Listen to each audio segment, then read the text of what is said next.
Hey guys, Mark Ferrasci, Protect Dog Training, heading down to do some bite work with Ted Belmont with Leashless.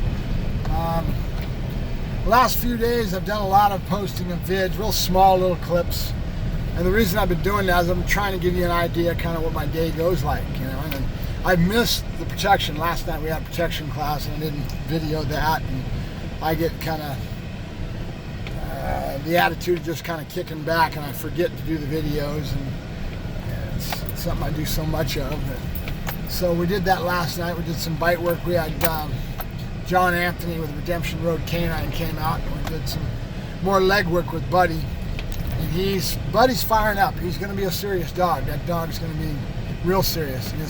His stick shyness, head shyness is pretty much gone, but working in defense is not hard to get him into, and we want to keep him in play and prey as much as possible so we condition a brain state that's really clear, right? That's what we're after, because if he goes to defense, he's no longer clear, he's in a fight mode. And with his genetic stamp, with his genetic package that he's got to give with his breeding, you have no problem stimulating that side of him, right? When the time comes, we want to do it when he's mature enough, so when he's old enough to handle it, we'll start putting pressure on him and teach him to work his way through fight, okay? Keep in mind that the nature of the beast in regards to a dog like this is that this defensive nature comes from insecurity, believe it or not. You have to be aware of that. It comes from insecurity, from the fear side. And I don't really want to say it's fear. It's more of not being sure, right? So right away, because he's not sure, he goes into a defensive mode. We want to keep the dog's head out of that mode as much as possible with this individual dog. Every dog's different. And then teach him to understand that to deal with fight when he's older and he's mature enough to handle it, and then we'll work him through that. Now, to do that, we use a lot of tools. We use what's called a round table, which creates a little bit more pressure on the dog, and if it's worked properly. And as in all tools, I want you to keep this in mind, because you'll have a lot of negative when you're talking about tables. Round table, square table, long table. There's a whole history behind the use of tables that came from Jim England, that is an old guy that really knew his stuff, that brought these into the whole spectrum of what we do with canines. And if you're in law enforcement, you know what I'm talking about, right? But as we've talked about before with tools, whether it's a stem collar, it's a pinch collar, whatever it may be, the tool is only as good as the operator. You'll hear a lot of negativity about tables, and it's usually in general because people don't know what the hell they're doing, and you're going into an area that requires you to have a lot of skill and understanding of dog psychology and understanding what you're dealing with when you put pressure on a dog using a tool like this. And it's an art. Well, I'm lucky enough to have Ted that has been around it enough and been working with some people that really have gotten taught how to use this tool from the old school. And I could drop a lot of names right now, but I won't do that. But reality is there's a whole group of people that were using the tables back in the 70s when they were very controversial, coming from Jim England. They used to hang with him real heavy. And I may be even saying his last name wrong, but who knows. But bottom line, he was a southern boy out of the south, out of the bird dog area, and really brought in some new techniques using dog psychology. And how do I explain it? We'll get into it in another video, but bottom line is there's a lot of quality in it if you know what you're doing. And I'm just lucky enough that Ted has a very good foundation in what to do with the tables and understands them to a degree that I trust him and I know that he knows what he's doing. Right now we're doing some work with Joker to clean him up. Joker was a dirty biter, meaning that he had a tendency to want to give that last bite before he left the decoy. You could out him, he would out, but before he got done, he wanted to tag you. And this is getting fixed, and it's really a cool thing. He's what they call a dirty dog. He wants to get that last bite in. Well, you can't have that when you're dealing with anything, even law enforcement. That last bite in a law enforcement instance, when they use the tool of a dog, which is a tool, right, out on the street, they use that animal, that second bite after the dog outs, after he lets go, will cost you upwards of $150,000 and more, depending on the lawsuit. You're going to get sued if that dog has an instance like that, and the chance that they win is pretty good. In fact, the chance is so good that most cities will actually just go ahead and write it off. They'll actually pay it out and say, we're done with this, because it costs them too much money in litigation to keep drawing it out, and then the public relations standpoints of everything as well. So it's just a known factor. You do not want to let your dog have another bite, a second bite. The reason, I get into some subjects. I don't want to, but I want to kind of pursue those subjects individually when we have the time. We're talking about round table, square table, long table. And I won't get into the specifics of that, but it would be a good show. It would be a good discussion.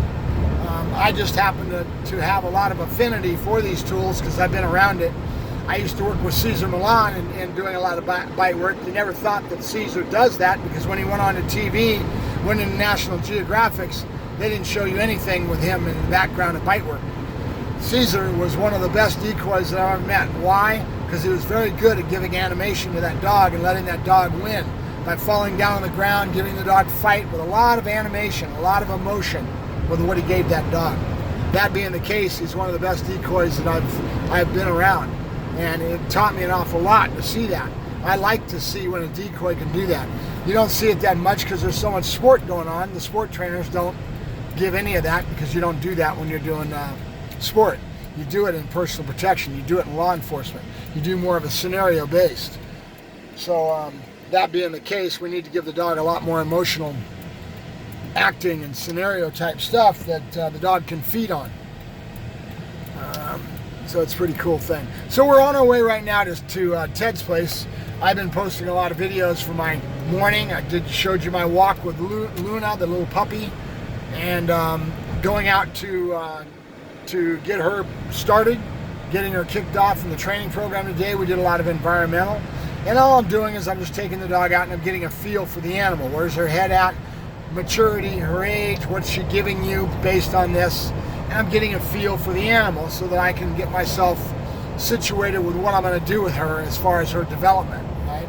Because we instinctively do what we do, as far as I do. There is no book of rules. It's all happening out of my gut. It's years of experience doing what I do and being able to apply it. I have a rudimentary understanding of what I'm going to do, but I let it just percolate. I let my instincts tell me. I always tell people when I'm working with them and I'm starting to try to train them to train dogs, that it's very important that you learn the science of dog training, marker training, and the science behind training with classical and operant conditioning, the 4 quadrants and all that stuff. That's important.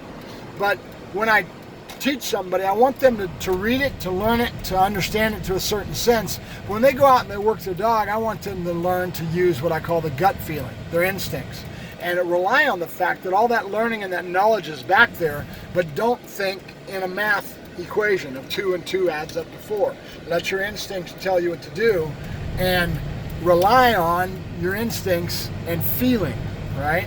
And hone that part of it, because the science will always be there if you're studying it, you're learning it, and doing your thing, right?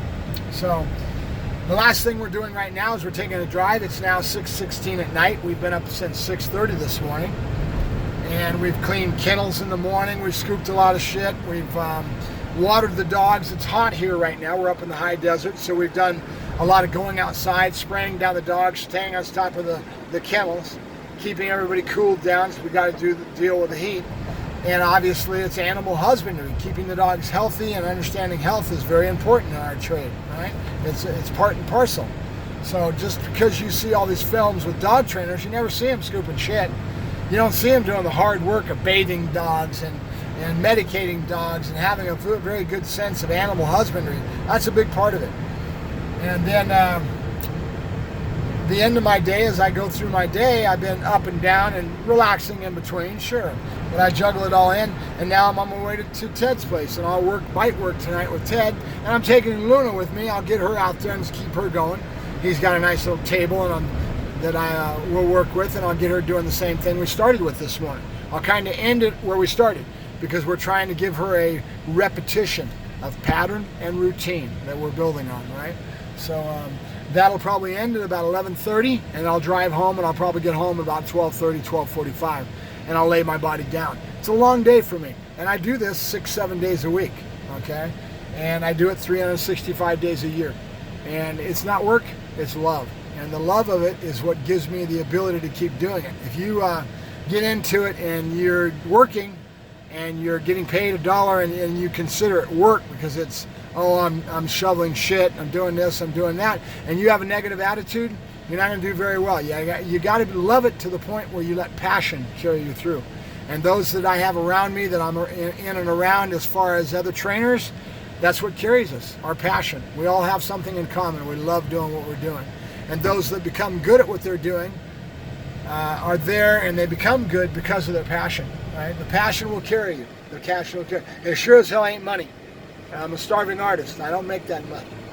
But I love doing what I'm doing, and I wouldn't give it up if I can avoid it. I'm going to be doing this for the rest of my life. I have been since I've been 12 years old, off and on. That's life, right? So I'll let you guys go. I thank you very much for listening to my chatter. I hope you'll join me tomorrow, and I'll probably I'll try to see if I can change some of my emphasis on certain things. I'm getting into Luna right now and getting into working her. I might get a video tonight with Buddy doing the protection work and show you what he's doing. I'd like to. I always forget because I get busy doing what I'm doing. It's a long day, and so I tend to kind of not give you as much of the bite work as I should. So I appreciate you guys. I've got a lot of fan base. I don't realize it, but 1,000 of you, there's probably a good 300-400 of you that watch my videos all the time, and I appreciate that. Without the bells and the whistles, there's no music, there's no intros, there's no extras, and you still listen to me. And you still listen, and hopefully you're learning and you're enjoying what I've got to put out. So that's what it's all about. So I thank you very much. Mark Ferrasci, ProTech Dog Training from Doggy Heaven in California. I'll see you guys later. Have a good night. Bye-bye.